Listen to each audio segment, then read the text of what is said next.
കേരള ഹൈക്കോടതി justice A ബദറുദ്ദീനോട് നമുക്ക് ഒരുപാട് ബഹുമാനമുണ്ട്. കാരണം ഒരു മദ്രസ അധ്യാപകനോട്, റഷീദിനോട്, ആ ഉസ്താദിനോട് ഈ കേസ് നിലനിൽക്കും, താങ്കളുടെ ഈ ലൈംഗികപരമായിട്ടുള്ള പീഡന കേസ് നിലനിൽക്കും, 20 വർഷം കഠിന തടവ് അനുഭവിച്ചേ പറ്റുള്ളൂ എന്ന് പറഞ്ഞിരിക്കുകയാണ്. 2-3 ദിവസം മുമ്പാണ് ഈ ഒരു വിധി പുറത്തു വന്നത്. 2020 ഈ സംഭവം നടക്കുന്നത്. തൃശ്ശൂർ ജില്ലയിലെ ഒരു മദ്രസയിലാണ് ഒരു 9 വയസ്സുകാരനായ കുട്ടി മദ്രസാധ്യാപകനാൽ ലൈംഗികപരമായി പീഡിപ്പിക്കപ്പെടുന്നത്. പിന്നീട് പോക്സോ കോടതി അന്ന് തന്നെ 20 വർഷം കഠിന ശിക്ഷ വിധിച്ചതാണ്. അപ്പീലുമായിട്ട് കേരള ഹൈക്കോടതിയിലേക്ക് അന്ന് ഈ മദ്രസാധ്യാപകൻ പോയി. അതിലാണ് വിധി വന്നിരിക്കുന്നത്. 20 വർഷം കഠിന തടവ് വിധിച്ചിരിക്കുന്നത്. നമ്മൾ ഈ ഒരു വർഷം മാത്രം എടുത്തു നോക്കിയാൽ കഴിഞ്ഞ മാസങ്ങളിലൊക്കെ നിരവധിയായിട്ടുള്ള മദ്രസ അധ്യാപകരാണ് ഇത്തരത്തിൽ ലൈംഗിക പീഡനത്തിൻ്റെ പേരിൽ അറസ്റ്റിലായിരിക്കുന്നത്. സമാനമായ രീതിയിലുള്ള പല വിധികളും കോടതി പുറപ്പെടുവിച്ചിട്ടുണ്ട്. പലതും ഞാൻ പറയാം. എന്തുകൊണ്ടാണ് ഇത്തരത്തിൽ മദ്രസ അധ്യാപകർ കൂടുതലായിട്ട് ഇത്തരം പ്രവൃത്തികൾ ചെയ്യുന്നത് എന്നുള്ളത് വളരെ പ്രധാനപ്പെട്ടിട്ടുള്ള ഒരു ചോദ്യമാണ്. ഒന്നാമത്തെ കാര്യം, ഒരു ഭയത്തിൻ്റെ അന്തരീക്ഷത്തിൽ സെക്ലൂർഡായിട്ട് ഒറ്റപ്പെട്ട സ്ഥലത്ത് ആ രീതി മാനസിക അവസ്ഥയിൽ ചിലപ്പോൾ പല മദ്രസകളുടെ പാഠ്യവിഷയം പോലും അങ്ങനെയാണ്. അധ്യാപകനെ 2 തരത്തിലുണ്ട്. ഈ അധ്യാപകനെ കുട്ടികൾ കാണുന്ന ആ ഭയത്തോടെയാണ്.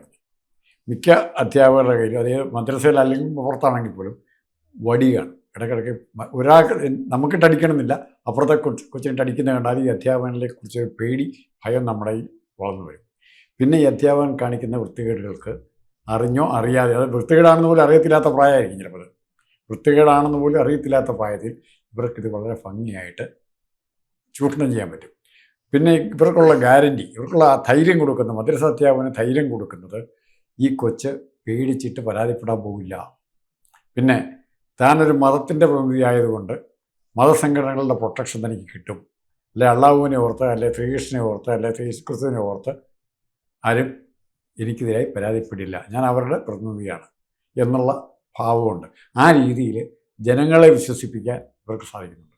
അപ്പം നമ്മുടെ മതസ്ഥാപനങ്ങളുടെ, അതായത് ഏതൊരു മതത്തിൻ്റെ ആയിക്കോട്ടെ, എത്രയെത്ര കേസുകൾ ഇപ്പം നമ്മൾ കേട്ടിട്ടുണ്ടല്ലേ, എത്രയെത്ര കേസുകൾ ഉണ്ടാവുകയും അത് പലതും ഒത്തുതീർപ്പിലെത്തുകയും ചിലരൊക്കെ ശിക്ഷിക്കപ്പെടുകയും ചിലരൊക്കെ വെറുതെ വിടുകയും ചെയ്തിട്ടുണ്ട്.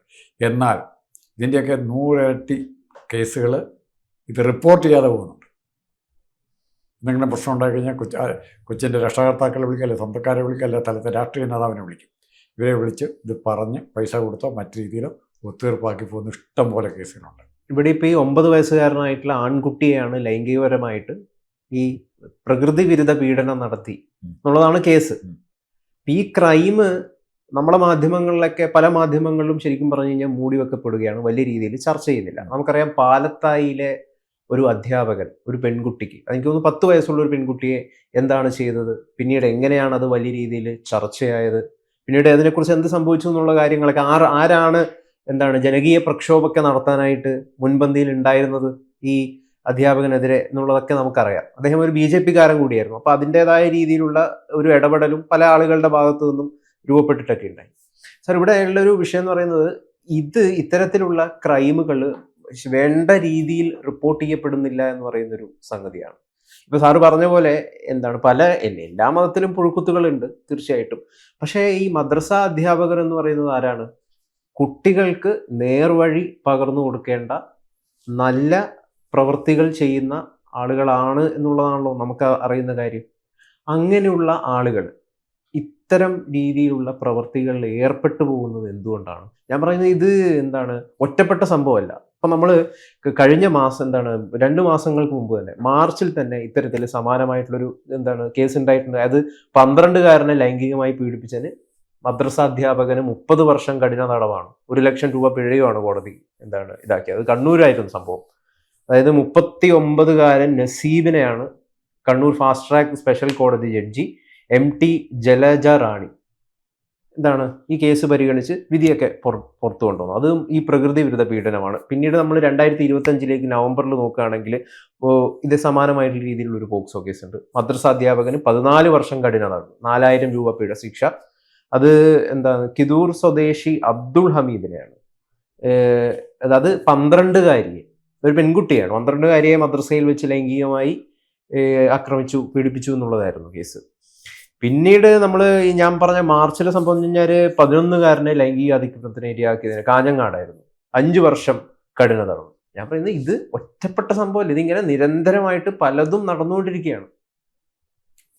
അത് എല്ലാ ഇത്തരം ആരാധനാലയങ്ങളിൽ നിന്നും വരുന്നുണ്ട്. ഇസ്ലാമിൻ്റെ കാര്യത്തിൽ അല്ലെ മുസ്ലിംസിൻ്റെ ഇപ്പോഴത്തെ താങ്കൾ പറഞ്ഞത് മുഴുവൻ മദ്രസകളുമായിട്ട് ബന്ധപ്പെട്ടാണ്. അതുകൊണ്ട് തന്നെ അതിനകത്തെ പ്രതികൾ ആരായിരിക്കും? മുസ്ലിങ്ങളായിരിക്കും, മദ്രസകളായതുകൊണ്ട്. പക്ഷേ അവിടെ റിപ്പോർട്ട് ചെയ്യപ്പെടുന്ന കേസുകളിലായാലും ഞാൻ പറഞ്ഞില്ലേ, ഇത് രണ്ട് തരത്തിൽ ഇത് തീർക്കും. ചില പിള്ളേർക്ക് പരാതി കാണിയില്ല, അവരതിൻ്റെ കൂടെ എൻജോയ് ചെയ്യാൻ പോവുക. ഞാൻ രാവിലെ അതിനോട് പേഴ്സണൽ ടോക്ക് ചില കാര്യങ്ങൾ നിങ്ങളോട് പറഞ്ഞു, പേഴ്സണൽ ടോക്കിൽ പറഞ്ഞു. നമ്മുടെ അനുഭവം ഉള്ളതാണ്. അനുഭവത്തിൽ നമുക്ക് നേരിട്ട് കണ്ടറിഞ്ഞ കാര്യങ്ങളാണ്. ഞാനിപ്പം എൻജോയ് ചെയ്യുന്നത് അല്ല, അങ്ങനെ നമ്മളല്ല എൻജോയ് ചെയ്യുന്ന പിള്ളേരുണ്ട്. അല്ല, ഞാനിപ്പോൾ ഈ പറഞ്ഞ കേസുകൾ എന്ന് പറയുന്നത് കോടതി ശിക്ഷിച്ചകാരനാണ് എന്ന് വിധിച്ചതാണ്. ഞാൻ ഇത് പല കേസുകളും റിപ്പോർട്ട് ചെയ്യാത്തതിൻ്റെ കാരണം എന്താണെന്നറിയോ? ചില പിള്ളേരെ എൻജോയ് ചെയ്യാൻ പറ്റും. അതിന് വേറെ 2 ചോക്ലേറ്റ് മേടിച്ച് കൊടുത്താൽ മതി. കാര്യം മനസ്സിലാവും. 2 ചോക്ലേറ്റ് മേടിച്ച് കൊടുത്താൽ ഇവരുടെ പരാതി തീരും. പിന്നെ പ്രതിയുടെ ഇപ്പം ഈ ഒരു കൊച്ചു മാത്രമേ സാക്ഷി ഉണ്ടായിരുന്നുള്ളൂ ഇല്ലേ? ആ കൊച്ചിനെ ഇഷ്ടപ്പെട്ട വസ്ത്രവും അടുപ്പിച്ചൊരു 2 ആഴ്ച ചോക്ലേറ്റ്, ആ കൊച്ചു പക്ഷേ സ്റ്റേണായിട്ട് നിന്നു എന്നുള്ളതാണ് ശിക്ഷിക്കാൻ പറ്റി. അതായത് വീട്ടുകാരും ആ കൊച്ചിനൊപ്പം. അപ്പോൾ അതിന് ചെയ്യേണ്ട കാര്യം ഈ കുട്ടികൾക്ക്, അത് മദ്രസയിൽ എവിടെ പഠിച്ചാലും ധാർമ്മിക ബോധം ഉണ്ടാകണമെങ്കിൽ ആദ്യം വേണ്ടത് സത്യം പറയാനുള്ള ധൈര്യം. സത്യം പറയാനുള്ള നമ്മുടെ പിള്ളേരെ ആദ്യം പഠിപ്പിക്കേണ്ട കാര്യം സത്യം, നമ്മൾ കണ്ടെത്തുന്ന സത്യം, അനുഭവിക്കുന്ന സത്യം പറയാനുള്ള. ഇപ്പം ഒരു കൊച്ചിൻ്റെ അച്ഛൻ പൂർണ്ണമായി മദ്യപിക്കുന്ന ആളാണ്, ഭയങ്കരമായിട്ട് മദ്യപിച്ച് വീട്ടിൽ വന്ന് വെള്ളം ഉണ്ടാക്കുന്ന ആളാണ്. ഈ കൊച്ചിനോട് നാളെ അവിടുത്തെ ടീച്ചർ ചോദിക്കുക, കൊച്ചെ എങ്ങനെയുണ്ട് നിൻ്റെ വീട്ടിലെ ജീവിതം, അല്ലെ അച്ഛൻ എങ്ങനെയുണ്ട്, അമ്മ എങ്ങനെയുണ്ട് ചോദിക്കും. അച്ഛൻ ഈ മദ്യപിക്കുകയും അമ്മയെ ഉപദ്രവിക്കുകയും ചെയ്യുന്ന കാര്യം പറയാനുള്ള ധൈര്യം ആർക്ക് കൊടുക്കണം? ഈ കുട്ടികൾ വളരെ ഇത് കണ്ടിന്യൂസ് ആയിട്ട് തുടരുന്നതിന് മദ്രസയിലെ ഒരു അധ്യാപകനെതിരായി ഒരു പരാതി പറയാൻ, അത് വീട്ടിൽ ചെന്ന് പരാതി പറയാൻ ചിലപ്പോൾ അടിയായിരിക്കും കിട്ടുന്നത്. അവരെ ഗുരുസ്ഥാനത്ത് മാത്രമല്ല ദൈവത്തിൻ്റെ മുഹമ്മദ് നബിയുടെ പ്രതിനിധിയായിട്ടാണ് കാണുന്നത്. അപ്പോൾ അവരെ കുറ്റപ്പെടുത്താൻ തയ്യാറാകുന്നവരെ വീട്ടുകാർ ശിക്ഷിക്കും ചിലപ്പോൾ, സത്യം അറിയാതെ.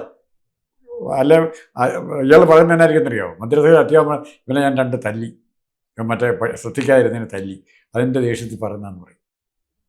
രക്ഷകർത്താക്കളിൽ പരിശോധിക്കാൻ സമയമുണ്ടോ? ആര് പറഞ്ഞ് വിശ്വസിക്കും? രക്ഷകർത്താക്കൾ ഇവർ പറഞ്ഞ് വിശ്വസിക്കും.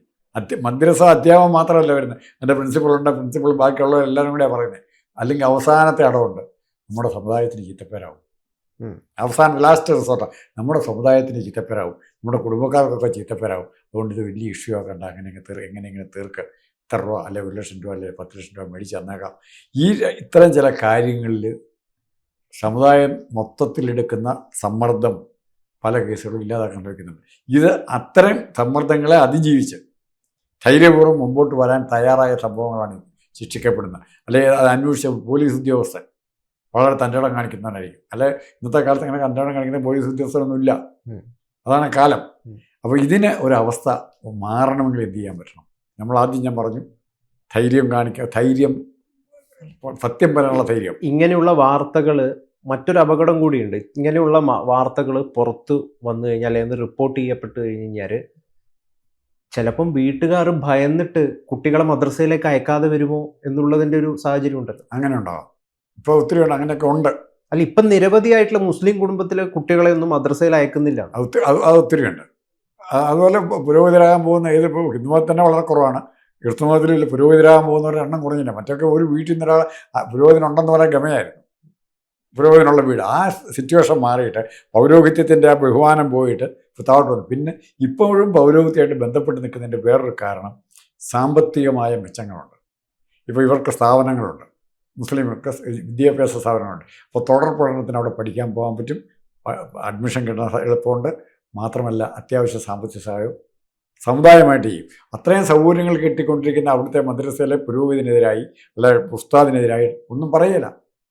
ഇത് ബദറുദ്ദീൻ ജിൻജിയാവേണ്ട വിധി ഇങ്ങനെ ഇത്രയെങ്കിലും നമുക്ക് പറയാൻ പറ്റുന്നത്. ബദറുദ്ദീനിലെ വേറെ ആരെങ്കിലോ ശ്രീജിത്തായിരുന്നെങ്കിലോ അത് വേറെ പ്രശ്നമാക്കും. അപ്പോൾ ഇത് എന്തിനേയും ഇങ്ങനെ മതപരമായി വ്യാഖ്യാനിച്ച് രണ്ടു കുറ്റപ്പെടുത്തി ന്യൂനപക്ഷമാണ്, ഞങ്ങൾ ന്യൂനപക്ഷമായിട്ട് പീഡിപ്പിക്കുന്നു എന്നാൽ ഒരു വാദം പറഞ്ഞാൽ എന്ത് ചെയ്യും? അല്ല, ആ വാദമാണല്ലോ ഇപ്പോഴും പറയുന്നത്. അതുകൊണ്ട് മനഃപൂർവ്വം കേസ് കൊടുക്കുന്നതാണ്, കള്ളക്കേസാണ്. അല്ല, എന്ന് വെച്ചത് ഇത്തരത്തിൽ മദ്രസ അധ്യാപകര് വർഷങ്ങളായിട്ട് ഇങ്ങനെ കുടുങ്ങിക്കൊണ്ടിരിക്കുക. ഇത് ഒരു സംഭവമല്ല. എല്ലാ വർഷവും പല മാസങ്ങളിലും ഇത്തരത്തിലുള്ള വിഷയം ഉണ്ടാകുമ്പോൾ അവിടെ എന്തോ ഒരു വിഷയമുണ്ട്. അതും ചെറിയ കുട്ടികൾ, 9, 10, 12 വയസ്സുള്ള കുട്ടികളെ എന്തിനാണ് ഇങ്ങനെ ചെയ്യുന്നത്? അല്ല, അത് ബാല ഇത് പറഞ്ഞാലുണ്ട്. ഇപ്പോൾ ഫോണോഗ്രാഫിയുണ്ട് ഇഷ്ടംപോലെ. ഏറ്റവും കൂടുതൽ ചിലവാകുന്നത് കുട്ടികളുമായി ബന്ധപ്പെട്ട ലൈംഗിക കളികൾക്കാണ് ഏറ്റവും കൂടുതൽ ചിലവാകുന്നത്. ഇപ്പോൾ ഇസ്ലാമിൻ്റെ നിയമം തന്നെ മാറ്റിക്കൊണ്ടിരിക്കുകയാണ്. 12 മെൻസുറേഷൻ്റെ പ്രായം കഴിഞ്ഞാൽ കല്യാണം കഴിക്കാവുന്ന വാക്കുകളാണ്. ഇപ്പോൾ കുട്ടികളെന്നുള്ള ഡെഫിനിഷൻ പോലും ഇവിടെ മാറും. ഇത് കുറച്ച് കൊണ്ടുവരിക കല്യാണപ്രായം. ആ ഡെഫിനിഷൻ പോലും മാറുന്ന രീതിയിലാണ് നിൽക്കുന്നത്. അപ്പോൾ ഇതിനെ നിയന്ത്രിക്കാൻ പറ്റുന്ന ഒറ്റ മാർഗ്ഗമേ ഉള്ളൂ. ഒന്ന്, റിപ്പോർട്ട് പറയാനുള്ള ധൈര്യം കാണി. ഞാൻ ആദ്യം പിന്നെ ആവർത്തിച്ച് പറയുന്നു, ഇങ്ങനത്തെ ഒരു സംഭവം ഉണ്ടായാൽ. പിന്നെ രണ്ടാമത്, എന്താണ് മോശം പെരുമാറ്റം മറ്റുള്ളവരിൽ നിന്നുണ്ടാകാൻ സാധ്യതയുണ്ട് എന്ന് വീട്ടുകാരോ നല്ല അധ്യാപകരോ പിള്ളേർക്ക് പറഞ്ഞു കൊടുക്കണം. എന്താണ് മോശം? ഞാനിവിടെ കൈവച്ചാൽ മോശമായിട്ട് ചിലപ്പോൾ തോന്നിയില്ല. ചിലർ കൈവച്ചാൽ മോശമാണ്, ഇല്ലേ? ചിലരിങ്ങനെ തട്ടിയിട്ട് പോകും. ആ തട്ടൽ പല ഉദ്ദേശങ്ങൾ കാണും. ചിലപ്പോൾ ഒന്നും അറിയാതെ നിഷ്കളങ്കനായിട്ട് തട്ടുമായിരിക്കും.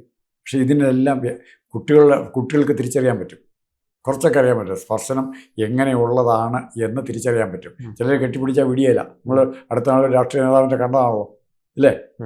അപ്പോൾ അങ്ങനത്തെ സംഭവങ്ങൾ സമൂഹത്തിൽ ഉണ്ടാകാതിരിക്കണമെങ്കിൽ അതിന് യാതൊരു കാരണവശാലും എല്ലാ മതങ്ങളും, അത് ഇസ്ലാമും ക്രിസ്ത്യാനിറ്റിയും ഹിന്ദുക്കളും പാഴ്സി ഇവരെല്ലാം ഒരു കാര്യം വിചാരിക്കണം, ഇതിനുമായി ബന്ധപ്പെട്ട ആ ഉസ്താദിനെ അപ്പം തന്നെ മദ്രസയിൽ നിന്ന് പുറത്താക്കണം.